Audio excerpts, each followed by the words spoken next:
Hello, everyone. Welcome back to another live stream, and thank you so much for tuning in for another show. Welcome to all of our members, subscribers, and viewers. If you're new to my live streams, we usually speak about the latest updates, and in the final phase of the live stream, I also open the space up for the community for any participation or any questions as well. Tonight, we're going to talk about the Arab Summit, what it entailed, all of the details that were included, including some details that were not mentioned before. What was the reaction? What are the projections for the future? The Israeli reaction, the Palestinian reaction, and where does Donald Trump's plan sit with all of this? However, we're not just going to talk about this. We're also going to talk about the threats of Benjamin Netanyahu and the collapse of his government, alongside more warnings and strong statements coming from Israel against Egypt, alongside other important updates that took place today. But we're going to start up with the Arab Summit. So Egypt called for this Arab Summit. They asked for an urgent summit after the statements of Donald Trump when he was saying he wants to, let the Palestinians leave Gaza, resonating with calls from the Israeli administration that, the Palestinians, they should be at liberty to leave Gaza, And now we had the summit from Egypt. What did they say in the summit? Well, firstly, the majority of the Arab states participated, and many of them had statements in this conference. However, the most important thing is the conclusion. What is exactly planned for this Arab Summit? What's planned for Gaza? What are they envisioning exactly?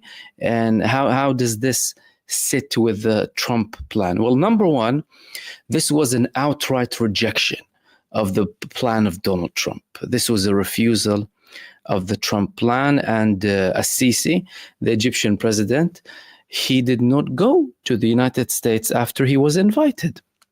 Trump invited him alongside the Jordanian king. The Jordanian king attended in what appeared to be a pre-arranged attendance, saying that, well, you go, I'm not going to go. And despite that, the fact that Donald Trump already said that, Sisi is coming to the United States, he did not go. And guess what? The Egyptians told the American administration as well, he's not going to participate so long as this offer of yours is on the table. So we're witnessing something with the Egyptian position that happened purely because of its position with Gaza. Now, Egypt historically played a very big role in anything to do with the Arab states and the Arab causes and Palestine. But that position slowly started to decrease following their peace treaty with Israel. But now, especially when we have this genocide going on for so long, they're clearly taking a position that is outright against the Donald Trump plan and at odds with the United States. So what did it entail? Apart from the fact that this is a rejection to Donald Trump and it was made to counter Donald Trump's proposal, what did it include? Well, it included a couple of things that I shortlisted for you, okay? They addressed, of course, the ongoing situation in Gaza. And at the heart of the discussions, they were talking about a comprehensive plan for the reconstruction of Gaza that in total would amount to $53 billion. And the aim is to rebuild the whole of the Gaza Strip up to 2030 without displacing any Palestinian. No displacement whatsoever. This is coming again, stark contrast with the United States proposal, especially Donald Trump. And it also outlined very important things, such as temporary housing, the development of sustainable urban areas, and the establishment of new infrastructure, which includes airports and ports. Now, I would like to stop at this point for 1 second. So far, we were talking about a ceasefire agreement and plan to end the war. Now, ending the war and reconstruction is understandable. However, airport and seaport, these things were always out of the question with Israel. And they amount to a region having statehood. Previously, the Palestinians Hamas attempted to enforce a seaport and a port. However, Israel was insisting on having a blockade. Yet, Egypt, despite their prior knowledge of potential Israeli refusal, and by the way, Israel did not outright reject the proposal coming from Egypt, taking into consideration the sensitivities that they have with Egypt. But the fact that it included an airport and a seaport, that means, well, Egypt and the Arab states they're now envisioning a state, a Palestinian state, and a solution. And that was also translated with the other proposals that they had. And in relation to the infrastructure and the rubble, they had lots of proposals like, recycling rubble, industrial zones to boost economic development. They emphasized the right of the Palestinians, of course, to remain, and also international funding. And the funding would be split on 2 stages. The first stage would approximately be 23 billion, and then the other stage would be 31 billion. 22 or 21, and total 53. So 22 and 31. All right. What did it also include? It also included an approach towards statehood. They're saying that it's not just, development. We're also looking for the Palestinians to have a state. Well, how are you going to have a state with Israel rejecting a state? That's a very important question. And also, what's the role of the Palestinian Authority?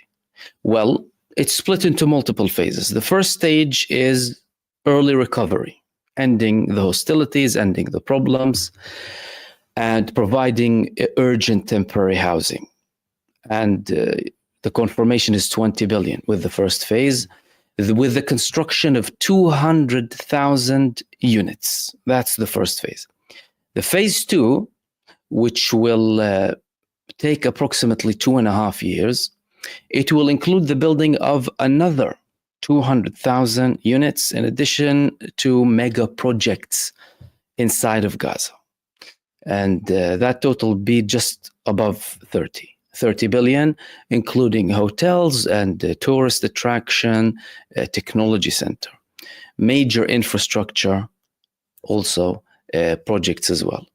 Now, this would include something called the Egyptians proposed something that would be called the Gaza Management Committee, which is basically a Palestinian state or temporary government or committee involving technocrats that would be in charge of the management of the Gaza Strip, initially for a 6-month transitional period, with coordination with the Palestinian government, in full coordination with the Palestinian authorities, emphasizing on human rights and also calling on international action. Now, one other thing that they proposed, because one of the trickiest parts in the solution in Gaza is, well, what are we going to do with the armed resistance here? So Egypt is trying to be creative.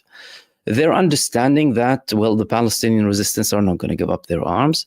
They're suggesting now that, no, Egypt actually, they might help with the policing, and they will not disarm the Palestinian resistance, but take it gradually. Take it gradually how exactly? Well, if we're looking at a Palestinian state, and if we're looking at a solution, then those weapons can remain. We have a ceasefire. It's not like, they're going to launch it against Israel. And after the ceasefire, maybe those weapons can be implemented in the Palestinian state. Again, that's another thing that Israel is not really happy with. However, Egypt is trying to be creative. They're trying to find a solution. And again, this solution is not automatically going to sit well with everyone. The Palestinians are already saying, of course, if anyone's talking about international forces, we refuse international forces. But Egypt did not outright say that it would definitely include international forces. But we might study that. At the end of the day, there are currently Egyptian forces and American forces inside of Gaza to oversee the transition of people from the south to the north, with very, very limited authority, really. And as a matter of fact, the Egyptian forces in Gaza are doing a great job with the population. There are very positive vibes between them and the population, and they even help them. So what did Israel say? Well, Israel is saying that, we found it really absurd. Some of the things that they said in this proposal are outdated. And, we actually prefer what Donald Trump stated. We prefer what Donald Trump stated, that the Palestinians can go, and we don't want them to be there anyway. But Benjamin Netanyahu is talking about the freedom of the people of Gaza. They finally need to be free to leave. But the important bit is, well, Israel did not outright say we refuse or we reject, and that's something very important. Before, Israel used to, Ariel Sharon, when he received the Arab peace proposal after the Riyadh summit in 2000, he ripped it apart, shredded it to pieces, saying, no way, we're not going to give up anything. And you're talking about the man who later withdrew unilaterally from Gaza after saying, the fate of the Gaza settlements like the fate of Tel Aviv.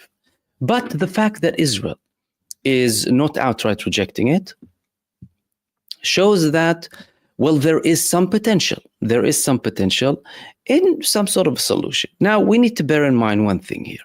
When the ceasefire was about to end, when the phase 1 was about to end, Israel declared that we're going to give it time. More serious tones and escalatory tones started to come from Israel several days after. But clearly, they're still trying to kind of reach a solution, despite their arrogance and despite their breaches. Now, this means Israel is still giving time for Witkoff. Witkoff is probably going to study. He's going to look at this proposal. He is going to speak with the Israeli side. The Egyptians, Qataris, Americans, and Israelis are already in a committee. So there's going to be talks between them. Can we have any sort of amendments, Israel might ask? This is a red line for us, for example. And they'll see where they can reach. And we need to also understand that Israel had many red lines. And those red lines proved to be nothing but, either white lines or clear lines, because they later on had a U-turn.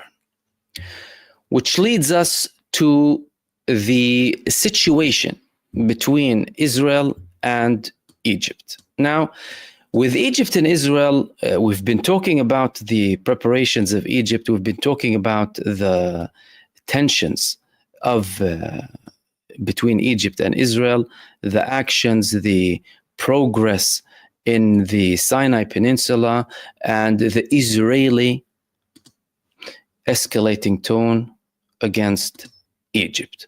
And now we had a very interesting statement from none other than the Israeli defense minister. The Israeli defense minister was speaking at a conference, marking the long peace treaty between Israel and Egypt. And he said a few things. One of the things that he said is, we will not allow Egypt to violate the peace agreement. They constantly state, the Israeli side, that the peace is still there. We still have peace with Egypt. However, we're worried about the expansion. We're worried with the military presence. They raised it with the Egyptians. They got the cold shoulder from Egypt. Our territory, will do whatever we want. But now, Israel Katz, the Israel defense minister, is saying, we won't allow them to violate the peace agreement. What do you mean we won't allow them to violate the peace agreement? Those in Israel who are in real good knowledge and have dealt with the peace treaty and analyzed the peace treaty and analyzed what Egypt is doing in the Sinai Peninsula say that Egypt breached every line of the peace treaty with a peace agreement with Israel. What does he mean? Well, he doesn't mean a lot. It's just talk. Much of what Israeli leaders do is just talk, showing something. Egypt, at the end of the day, they did breach the ceasefire agreement, the peace agreement with Israel, by having these unprecedented numbers in the Sinai Peninsula. And guess what? They're expanding further. They have tanks at the borders with Israel. Egypt has unprecedented numbers of troops, whether it's military or policing. They've had drills and they're preparing in Sinai, and they will stay at this high level of readiness and alertness so long as Israel remains in the Philadelphia corridor. That is one of the key things from an Egyptian perspective. So long as Israel is on the Philadelphia corridor, we will be remaining here and we will be on a very high alert. And there's no guarantee that we will withdraw even if Israel retreats. Why? Because Israel did this unilaterally at their own accord. They haven't considered our approach. And we need to understand, after the 7th of October, Egypt, not only that they did not condemn these attacks, and Israel is complaining now that the Arab Summit did not condemn the 7th of October attacks. Egypt, not only they did not condemn them, but they asked Israel not to respond to them. The Egyptian government told Israel, don't respond and don't have a ground invasion. And they threatened them with multiple things. Now, Israel went against all of the Egyptian demands in Gaza because, well, they wanted to do whatever they want. But Egypt, to them, it's a matter of national security. According to the peace treaty between Israel and Egypt, and according to the understandings post the 2005 unilateral withdrawal of Israel from the Gaza Strip, they said, no, this area has a trilateral way of management. And Egypt, the Palestinian Authority, and Israel, trilateral agreement, what goes in, what goes out, but there is no Israeli presence. We need to have a Palestinian Authority presence. Now, initially, pressure was applied on Hamas after they won the elections, and then Israel started to show resistance to their presence, of course, and they had coup attempts inside of Gaza through some of their agents. Hamas, of course, took it down swiftly after Al-Qassam brigades decided to take very serious measures to take it down. And ever since then, Hamas was in full control of Gaza. And that was the reality. And that was the reality that Egypt also dealt with. Although Egypt and Hamas, well, the current Egyptian government, well, they had, and the Egyptian leader, they had tensions with Hamas because Hamas showed clear support previously of the Egyptian elected President Morsi. And then when the coup happened, tensions rose between them and Sisi. And those tensions remained there for several years up until both of them understood that we need each other. We need to coordinate. And the situation started to improve between both parties to a level where the previous senior head of the Egyptian intelligence actually went and visited Gaza.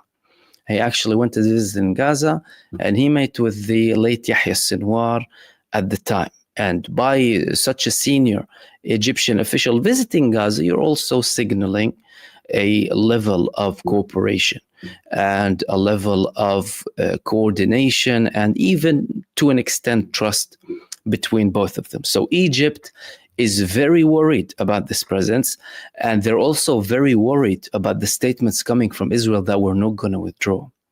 You see, Benjamin Netanyahu saw what happened. He saw how his image was tarnished after he withdrew from the Netzarim line.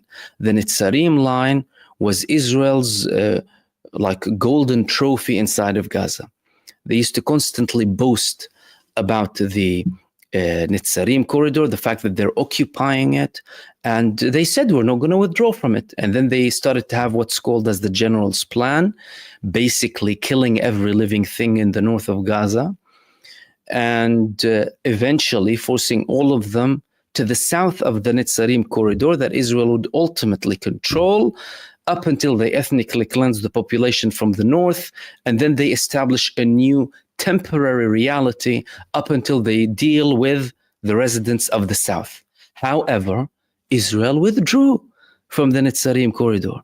And despite the fact that Benjamin Netanyahu tried to delay this withdrawal, he eventually withdrew. He withdrew and he was humiliated.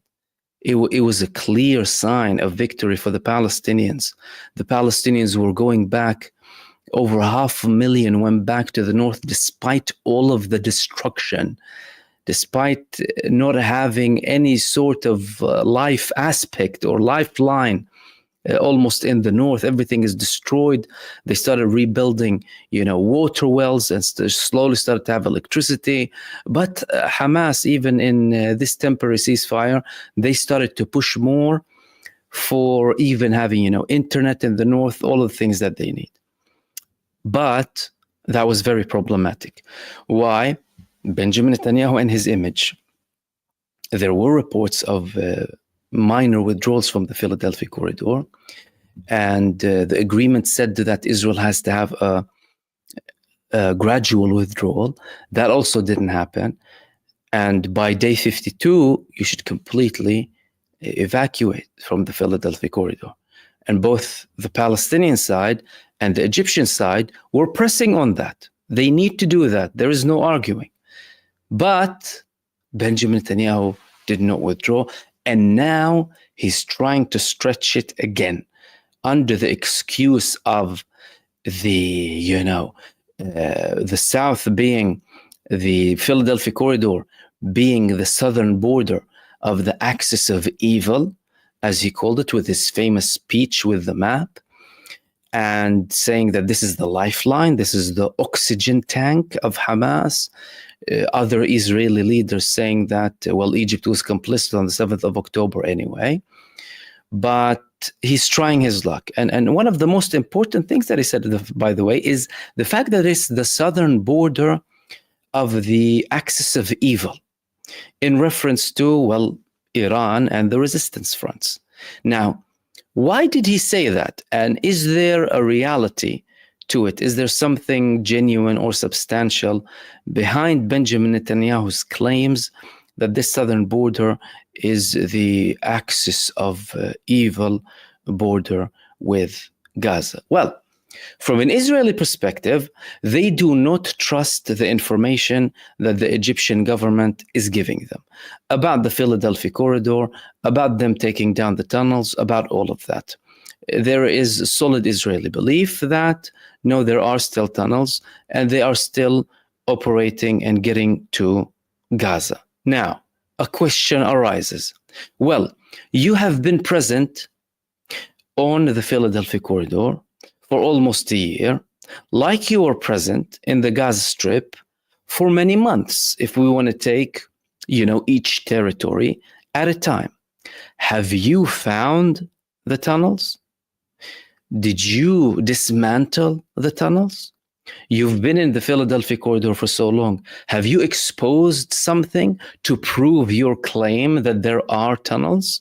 It's one of the two. Either there are no tunnels, or there are tunnels, but they're very well kept and hidden and operational in a very secretive manner, and no Israeli presence or lack thereof can prevent that lifeline for the Palestinian resistance. Because we need to remember, Israel carried out many strikes on the Philadelphia corridor without any success. No success. Like they said there, we dismantled a third and once 2/3 of the network of tunnels and only for the Palestinian resistance to pop up from underneath them. And you'll have one fighter starting to target multiple terror tanks inside of Gaza. The next point here is the fact that Israel's mentioning this as, the southern border, of the axis of evil. Is there something between Egypt and Iran? Iran and Egypt have been increasingly coordinating together after the genocide began in Gaza, like they have been coordinating with the Turks, and like Egypt has been coordinating with the Turks and having a strategic cooperation council. Their cooperation with Iran wasn't as, or declared as, thorough as their relationship with Turkey. However, there are many reasons to believe that this coordination exists apart from the blatant, clear coordination, such as the president's meeting, certain coordinations on the ground and visits.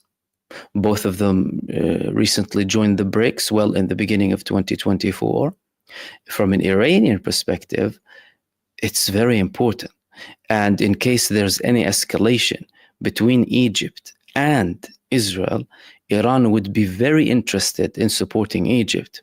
Iran has had an approach towards Israel of having these fronts against Israel in what is often labeled sometimes as a ring of fire.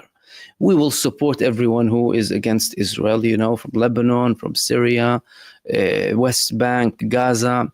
But, the Iranians always had a problem, or the Iranian government had problems with the Egyptian government, especially with the collapse of the previous Shah and the fact that the Shah found refuge in Egypt under Sadat at the time.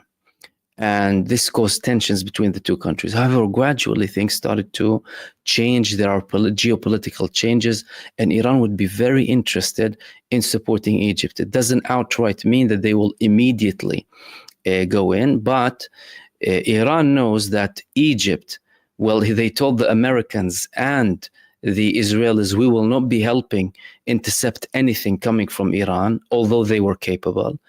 And also, Egypt did not intercept anything that came from Yemen against Israel, despite the fact that they have their own tensions with the Houthis, with Ansarullah, because their blockade, although was targeting Israel and anyone trying to send anything to Israel, it did have an impact on the Suez Canal. And this means that Egypt does have, to a large extent, a strategic view to the conflict with Israel, and Iran is very much interested in nurturing that based on their mutual benefits, both Iranian and Egyptian, in case there is a further escalation between Israel and Egypt.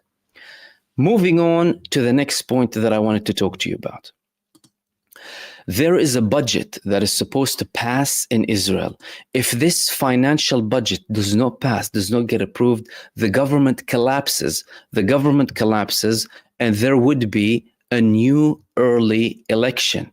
If there is a new early election, that means that Benjamin Netanyahu is out of the picture. If Benjamin Netanyahu fails to achieve this, that's it, he's gone. What's happening now? And are we anticipating a situation inside of Israel where there could be something a little bit earlier than that? Can there be something that is, for example, from current people in the Israeli government, or some of the Orthodox, for example, members of the Netanyahu government? Well, there was a recent report in Israel that the Orthodox, well, the Haredi members of the Israeli government, they are actually now thinking of withdrawing from the Israeli government. And the reason is, well, Benjamin Netanyahu is constantly applying pressure, and he's trying his luck, and it's not really working for them. These people are in the government at the end of the day for their own benefits, and they will remain there so long as their benefits are taken care of. That means we need to have money. We need to get the money, and we can't really trust what Benjamin Netanyahu is saying or any of the deals that he has. So there was this report in one of the Israeli newspapers, Ma'arif, who called this a political earthquake. A political earthquake. Why? Because the Haredim estimate that the minister Yitzhak Goldenkopf will announce his resignation from the Israeli government. If this man resigns from the Israeli government, that's going to be a very big problem, and that would collapse the Israeli government over a month before the deadline. And if Goldenkopf resigns, and this resignation would be primarily linked with the interests of the Haredi members of the government who are there only to serve the interests of the Haredi community primarily, it would have a domino effect. Everyone will know, because at the end of the day, well, all of them don't want conscription. All of them refuse even recruiting, for example, 17,000 people urgently to the Israeli army. This is a number that's often mentioned in the Israeli media. Well, all this will affect all of us. Now, leaders of this community previously stated that we would rather die. They have protests in Israel. As a matter of fact, many of them say, they believe the resistance leaders and they prefer them to Benjamin Netanyahu, because according to them, they're believers when Netanyahu is a non-believer. Okay? So their communities have very harsh views. Likewise with the leaders. Now, Benjamin Netanyahu tried to already previously many times to reach a deal. And to be fair, he succeeded in many cases in delaying any of these attempts to try and recruit the Haredi communities. Although now we have a Supreme Court order ordering the Israeli government to recruit 17,000 people. And when Israel goes and tries to forcefully recruit them, they will have massive protests and they will have clashes with the Israeli authorities. Netanyahu at the moment is trying to act like, I'm not doing anything. Let's see if it can work out, and let them batter each other. But some of the members of the government are seeing through him. They're seeing what he's doing. And to a level where they're willing to have a step ahead and resigning from the government, which will immediately collapse the Benjamin Netanyahu government. And by the way, many of them were already in talks with certain members of the opposition. Members of the opposition who constantly talk about the need to recruit them and the need to have them, and responsibility to share the responsibility of being in the army. However, if they have a deal with them, don't be surprised if the opposition does a 180 and they do not enforce anything. And by the way, this enforcement and this desperation proves how much of a bad state the Israeli army is in. They desperately need so many people because so many of them died. The new Israeli IDF chief of staff let it slip 6,000. And tens of thousands of wounded alongside hundreds of thousands with PTSD. Okay. This is very important. However, Benjamin Netanyahu will try somehow and reach a deal with them. However, this is not guaranteed. Which leads us to the next thing that I wanted to talk to you about. The Israeli resigned minister, Itamar Ben-Gvir, the one who so many people like, a very popular figure across the world because of his humanitarian views. This man had a statement, a very interesting statement this time. I mean, he always has interesting statements, but Itamar Ben-Gvir is now having a statement saying that the hostages are Hamas, basically. Ben-Gvir accuses freed hostage Eli Sharabi of echoing Hamas propaganda in his testimony. All of a sudden, the Israeli prisoners of war, or what Israel calls the hostages, they're echoing Hamas. I mean, the next thing you'll know, he'll tell you they are members of Hamas. I mean, what's left? What's left for him to say that they are Hamas? Nothing really. What did this man say that made Itamar Ben-Gvir upset?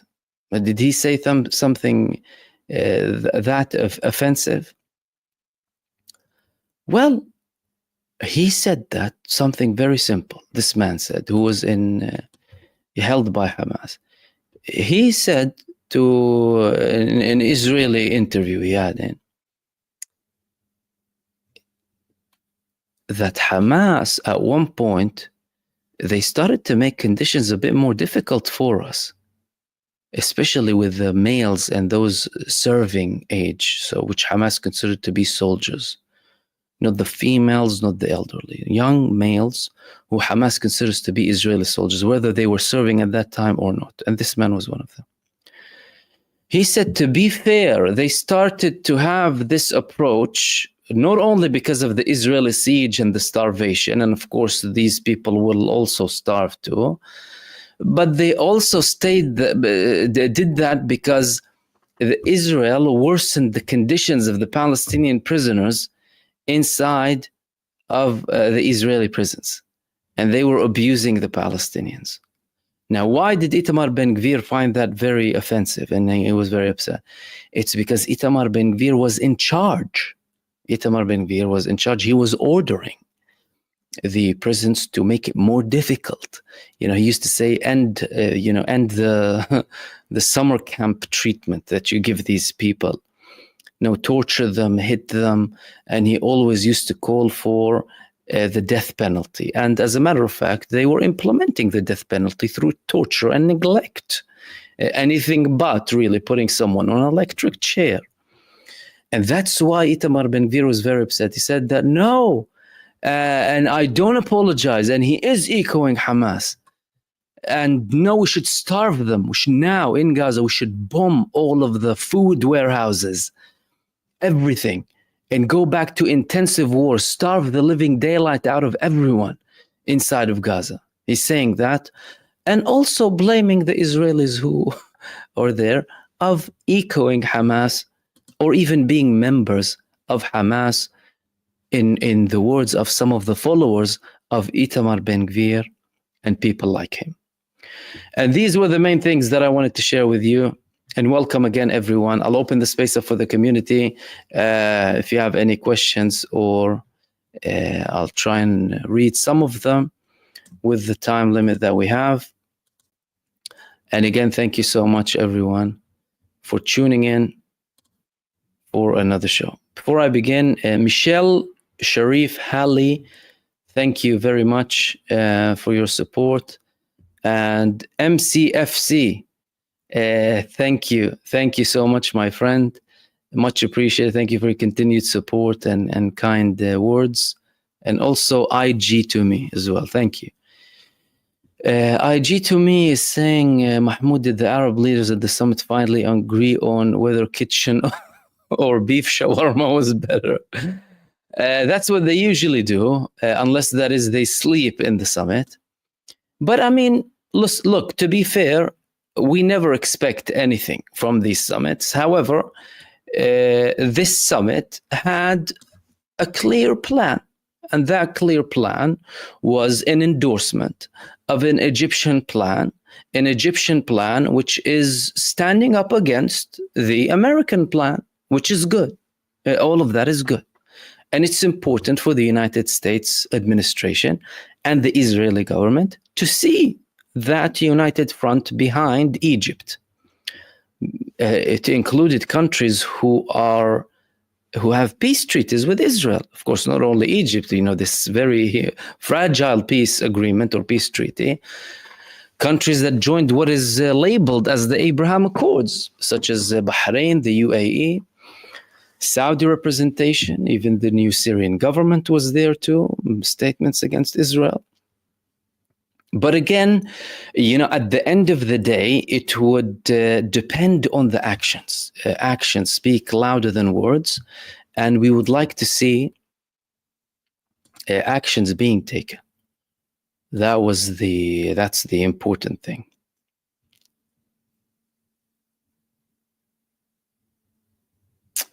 Splat is saying, Israeli media is saying that they are now having 40,000 reservists on standby. 40,000 what? People out of shape, who haven't had any combat readiness, who haven't been trained on urban warfare or anything with the army. No one in Israel was trained on destroyed urban warfare, like the situation is in Gaza. And they're keeping in Gaza 2 divisions who were humiliated in Gaza. Those who were humiliated before, 36 and 98 and what have you, they're in Lebanon. 36, 62, I believe, and 98 or 99. In Gaza, they're the same ones, the active ones. And then the reservists. What are the reservists going to do? They have 50% refusal. But the Israeli media is showing all of this, to try and, threaten Hamas. But at least they're confirming. Do you know what they're confirming? They're confirming that Hamas now recruited over 30,000 people, same numbers that they have, and plus even potentially more. How attractive is that to anyone who's thinking of going ahead with a war? It's not that effective. And Alessandro, thank you so much. Thank you for your remarkable reporting analysis, my daily go-to news. Thank you so much for that. Much appreciated. And everyone who sent supers, much appreciated. And thank you for your continued support. Let's see the next one. Mahib is saying, Salam Mahmoud. Salam, my friend. He's saying the Arab plan has the PA as the main governing body. Throughout the years, the PA has worked closely with Israel. Why did the Arab countries choose this path? What do you think? Well, the Arab states chose this path because it's the path that is internationally done, usually. And the international, I'm going to have to be more specific than that. Western establishments, generally, but including in the UN, they're represented by the Palestinian Authority. Not dealing with Israel, whatever we think about it. They're still there, they still play a role. Now, the PA, it's not that they have worked closely with Israel, they're still working closely with Israel to this day. How are we going to combine that with Gaza? This is the interesting bit. This is the interesting point. Firstly, we were going to have internal discussions between the Palestinian Authority of the West Bank and the Palestinian Authority in Gaza. After the 2006 elections in Gaza, Hamas won by a landslide, but they did not want to rule on their own. They wanted a unity government. Palestinian Authority, led by Mahmoud Abbas at the time, said, okay, but we need to have the key strategic roles in the government, security, foreign ministry, anything decision-making and security linked. Hamas told them, no. Why? We won. We need to have the key thing, and we will, of course, give you ministries, and they actually did. And then, of course, elements within that ex-Palestinian Authority started to work against them. And there were so many tensions, reconciliation processes. However, we failed, or the Palestinian political parties, they failed in having this proper reconciliation to work in a joint vision. And that failure is down to primarily the Palestinian Authority led by Abu Mazen, Mahmoud Abbas, and how much they're tied with the occupier. They are always keen that, the Palestinian resistance needs to be disarmed. The Palestinian resistance can't have a say in this. The Palestinians can't have a say in that. As if they're not occupied by a country. And that's very problematic. However, if there could be a certain formula that both parties would agree on, which would include a technocratic government in Gaza, and somehow unifying the West Bank and Gaza, because also that would be giving the Palestinian side a bit more momentum. That would be great. However, we haven't achieved that yet. And again, the Palestinian Authority of the West Bank, they always find problems. They always find problems, and recent statements from, senior figures in the Palestinian Authority said that, actually, no, we don't want this community thing. We want to be the ones who rule Gaza. The Palestinian president constantly reiterates, we will be ultimately controlling Gaza. It's as if they were paying for all of this and sacrificing everything inside of Gaza. He didn't even lose his home in Gaza. Israel attacked everything but the house of the Palestinian president. Do you know that? Still standing in Gaza. He's that loyal. But again, how is that going to work? Are they going to come up with this formula that both parties can agree on? Is the Palestinian Authority in the West Bank going to give in, have some sort of concessions, or will they be represented in Gaza by certain people from within Gaza?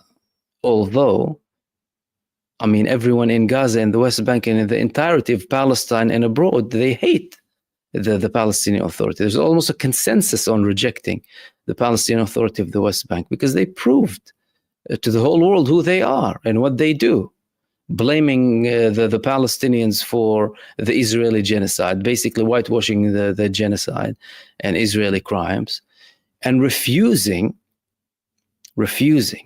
reconciliation attempts that were taken by Russia and China. Why? And by the way, it wasn't like Hamas saying that they were the ones who were the problem. So it was other Palestinian members of these reconciliation meetings who said so. One of them was a member of the PFLP, saying that the Palestinian Authority is always difficult with certain issues, and that they're too tied with Israel. So again, it's going to be problematic. It would not be problematic if,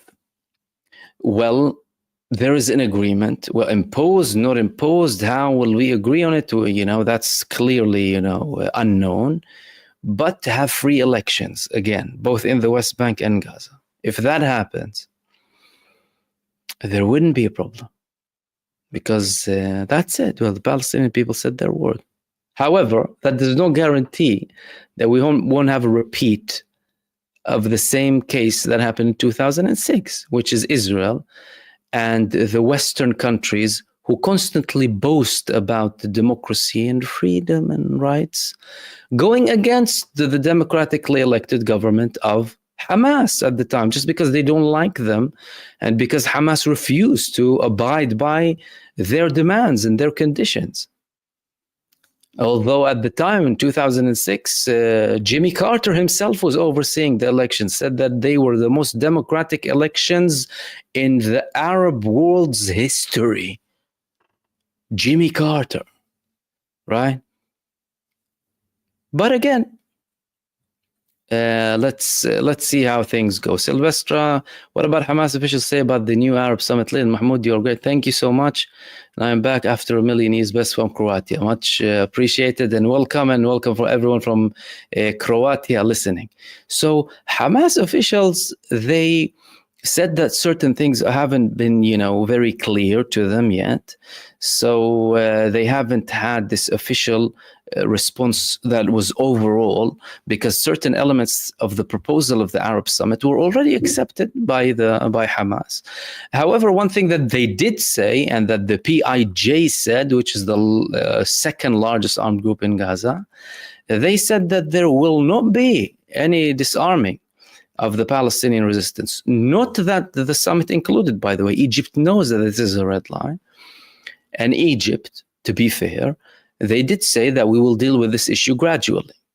And from a Palestinian resistance perspective, they wouldn't mind having their arms in a state or in a national army or what have you, so long as that national army is national, is sovereign, and is independent. So these were the responses that came both actually from Hamas and from the PIJ.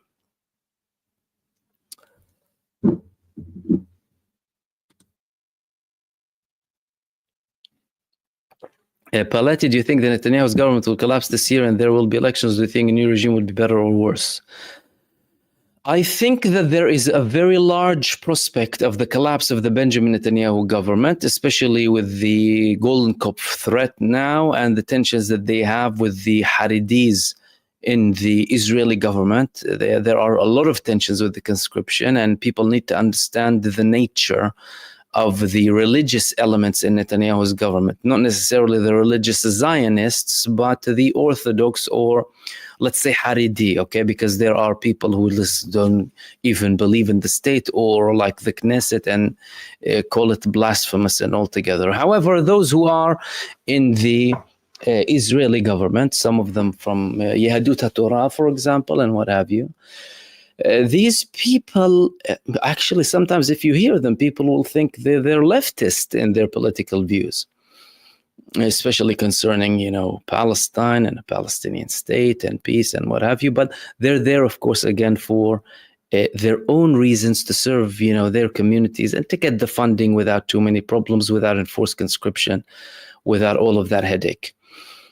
But now there is an actual threat, and they might actually resign.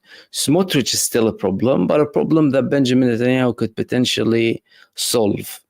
And the Haredim in his government are a large portion. So if one of the parties is out of the government, that's it, the government collapses.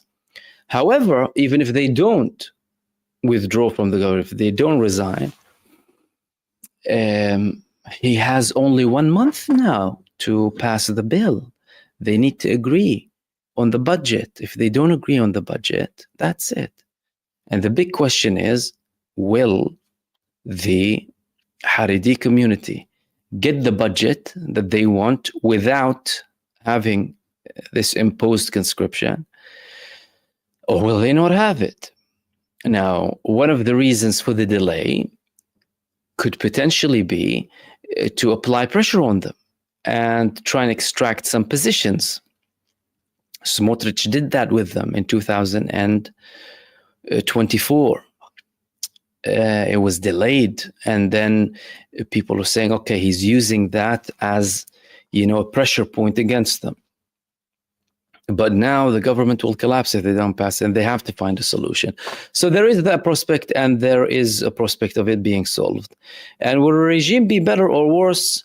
There is no better or worse in Israel in a sense of, the political scope itself is toxic, is poisonous. You're still talking about a genocidal entity, both what's called as left-leaning or right-leaning. They have been founded on the concept of apartheid, of supremacy, religious and racial supremacy, racism, terror, and ethnic cleansing.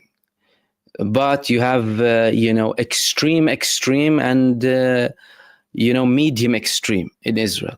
But if he collapses, and if a new government comes in, there is almost no question that the ceasefire agreement would most likely sail smoothly alongside some sort of an agreement, whether for 5 or 10 years or whatever, because they would not have the reasons to delay anything like Benjamin Netanyahu does. People need to understand, everyone in the world needs to understand that all of this bloodshed, apart from the fact that it's problematic because of Israel as a state, it's been founded and established on these atrocities, but also it was due to one man and his interests and his political desires and his psychopathy and his selfishness.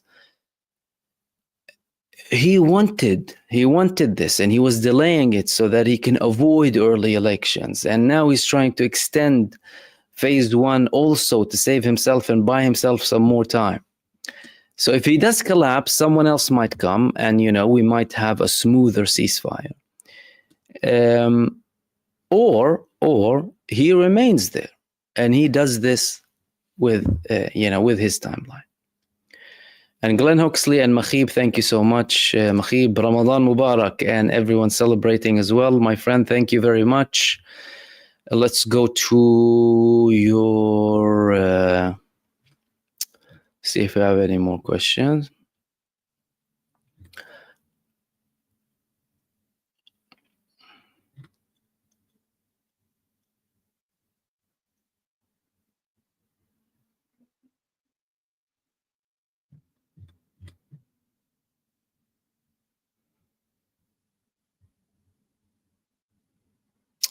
Marvin, a question regarding Lebanon. What is the Christian militias' positions with Hezbollah?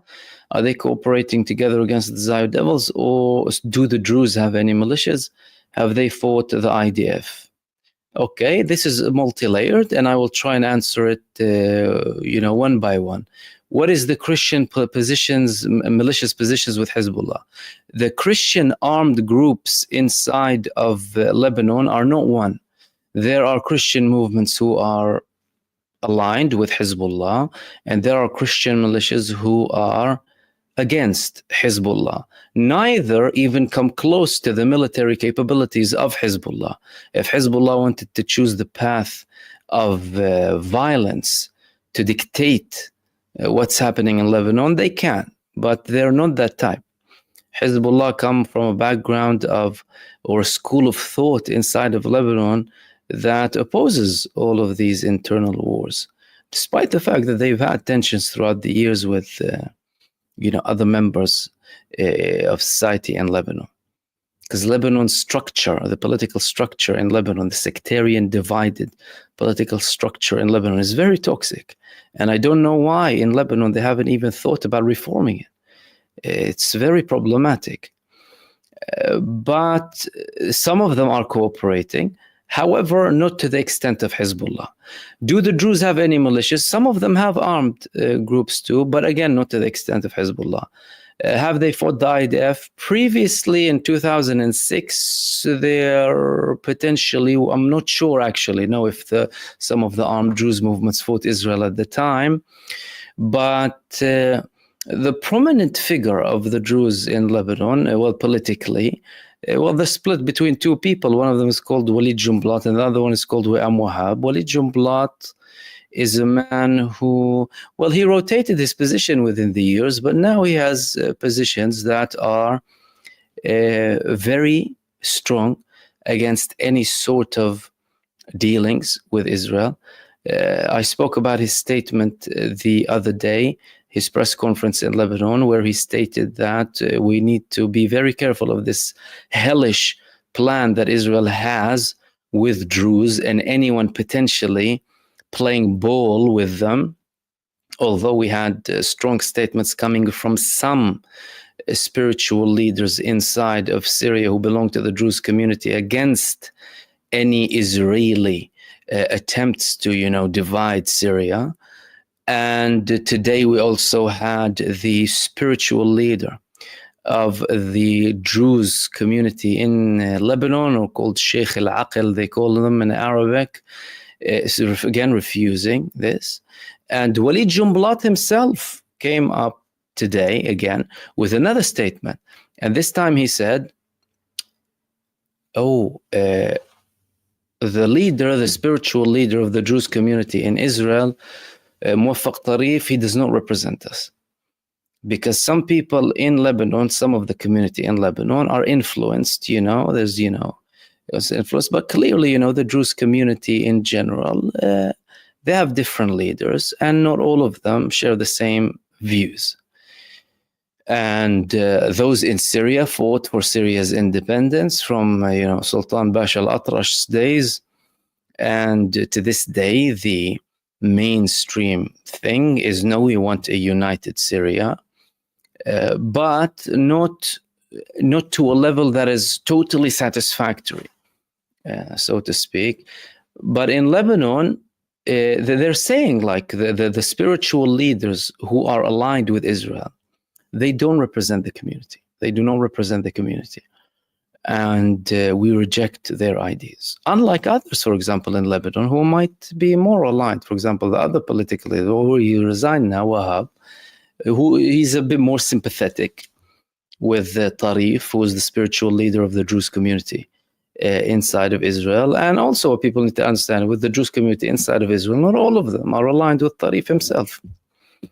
And then you have, of course, the Golan Druze community. Cyclone, why do you think the US is sending a lot of weapons to Israel these days? Will a war with Iran start soon? It's because, you know, a big terror state sending it to a smaller terror state. This is how it works between the US and Israel. And this serious influence of the Zionist lobby inside of the United States that is spread like severe cancer. Will there be a war with Iran soon?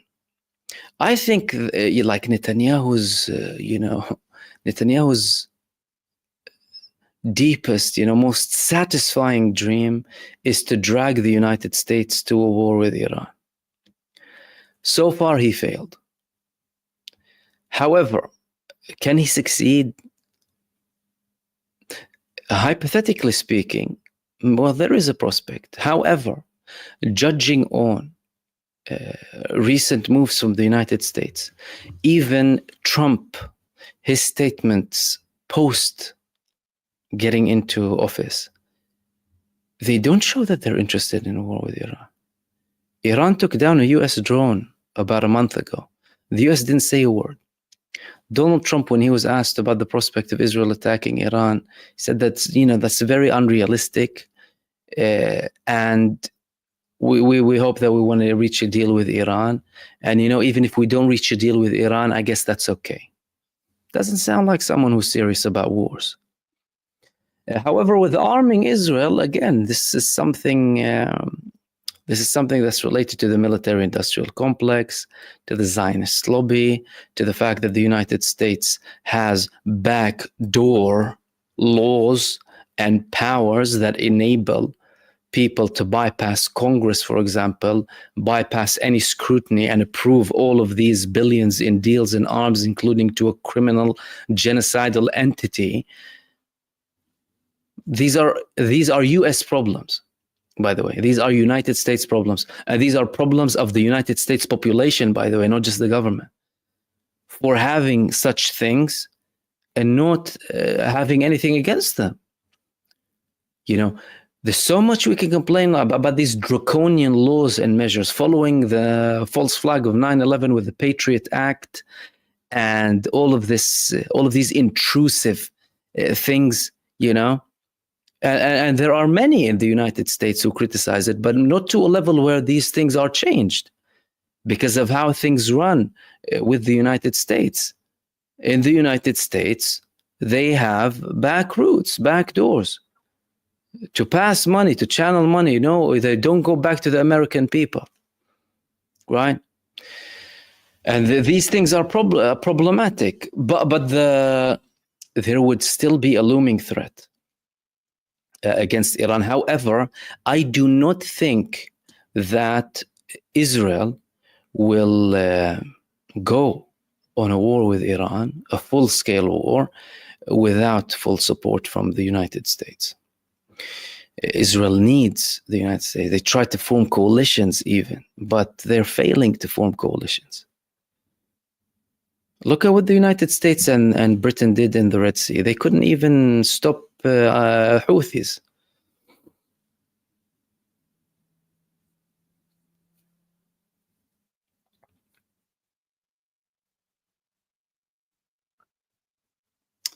It may have nothing to do with the stream, but a semi-autonomous region on Sunni Iraq is, in your opinion, better or worse? Nothing based on sectarian division is good. No solution based on sectarian division or racial division is good for anyone.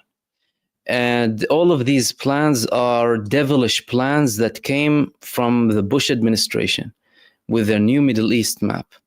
They had a plan to divide Iraq into a sectarian state, divide Saudi into a sectarian state. Who are you? And they supported this whole... No one in Iraq was talking about Sunni Shia war up until the American occupation came and started to have these tensions. And then some of their agents started to spew venom. Did it succeed? No, didn't succeed. It's not going to happen. The future of the West Asian region and the Levant is a future that does not include Israel and is a future that is not based on these sectarian divisions.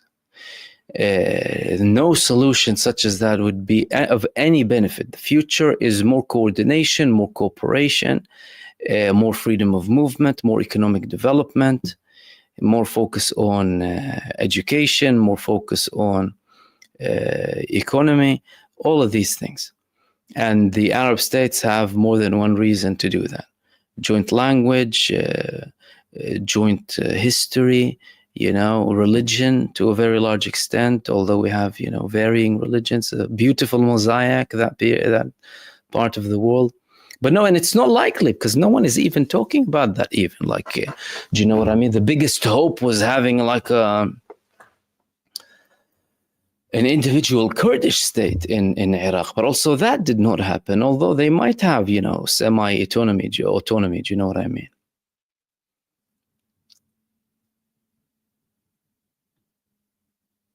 And Hussein is saying, did the Arab Summit lead to anything?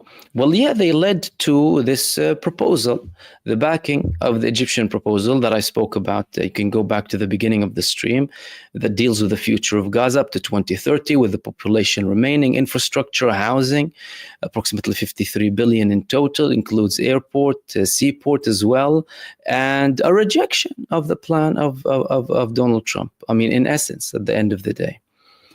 And yeah, I spoke about it in the beginning of the stream. You can watch it from the beginning. Gullyberg, it's your birthday. Happy birthday, my friend.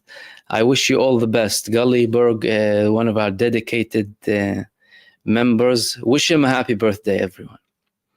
I hope you have a prosperous year ahead, my friend, and a very peaceful one. Wish you all of the best of health and success as well. Thank you for sharing that.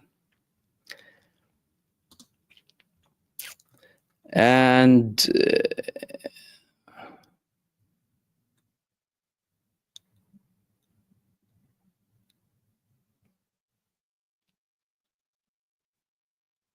I'll finish off with this one. With Tori, greetings, Mahmoud. Greetings, my friend. Well, the Egyptian plan includes armed forces on the border with Israel. On the border, Gaza, Israel as security to avoid breaches from Israel. This is, of course, if the plan continues and agreement is met.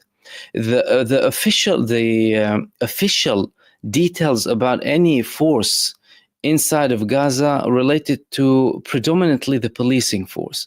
Now, the Egyptians will contribute if it comes to policing. And they said, by the way, policing as in them training the Palestinian police forces. When it comes to the resistance arms, they didn't say much apart from the fact that this issue needs to be dealt with gradually with the weapons of the resistance up until, we have a thorough solution in the future. And if those forces will be spread on the borders with Israel, well, absolutely. Hamas themselves, without all of this front against Israel, without anything, their forces were on the borders with Israel before the 7th of October. And in many cases, they used to record, certain confrontations between them and the Israeli forces threatening them, go back, otherwise we will shoot you. He said, no, you go back. He used to tell them. Why? Because they had a solid agreement. And they had monitoring towers, watchtowers. And they were constantly monitoring the moves of the IDF surrounding Gaza. And a similar thing will happen once everything, is dealt with. However, again, Benjamin Netanyahu is delaying all of that, knowing that he will not achieve anything. He entered an agreement that was in principle the same agreement that Joe Biden proposed back in May. He did countless U-turns. And he's still doing all of this to try and delay so that everything can suit his timeline. And by the way, and I think this is probably worth a different video, I'll wrap up with this. What we need to understand very well now is Benjamin Netanyahu has an ongoing court case for corruption, by the way. He tried to delay it as much as possible, but the judges of the Supreme Court, they enforced this in Israel. So he has to go to hearings, which means you have an acting prime minister that is facing corruption charges against him, going to hearings. And it's in his best interest to continue and delay everything to do with the war and have multiple fronts open so that he can constantly delay his case and delay the hearings. And in every single hearing, there is a delay. Why? Because he's an acting prime minister. He has certain things he can use in his hearings that give him an exemption from being present, or could be viewed as a valid, legit reason for him to be going out of the hearing, for example. And he constantly does that. Whenever Benjamin Netanyahu goes to a hearing, his phone rings, urgent meeting, and he has to go out, and then they cancel it, and then they reschedule it, and then they go back in, and then he gets a call, urgent meeting, I need to go out, I need to approve an operation. And at one point he will actually approve an operation that wouldn't necessarily be anything significant, or an urgent consultation in relation to the war. Everything happens, falls, at the time that he is being questioned in the hearing. And the judges put him in his place, and he doesn't like that.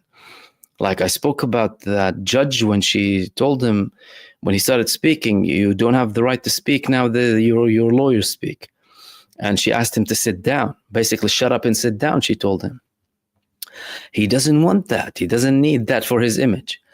And everyone needs to remember and factor that in when they see what Benjamin Netanyahu is doing. You see, all of these things are linked. It's not like they're detached. They are very linked.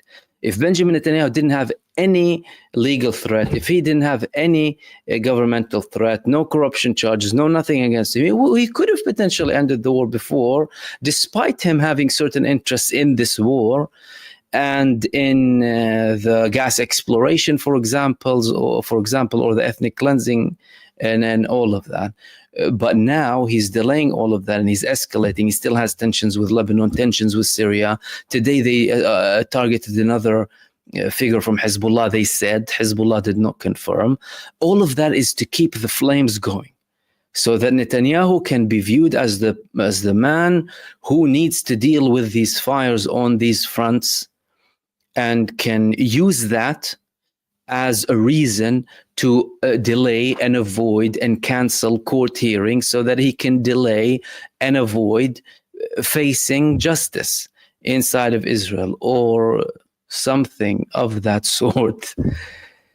And we'll wrap it up there, guys. Thank you so much for tuning in for another show.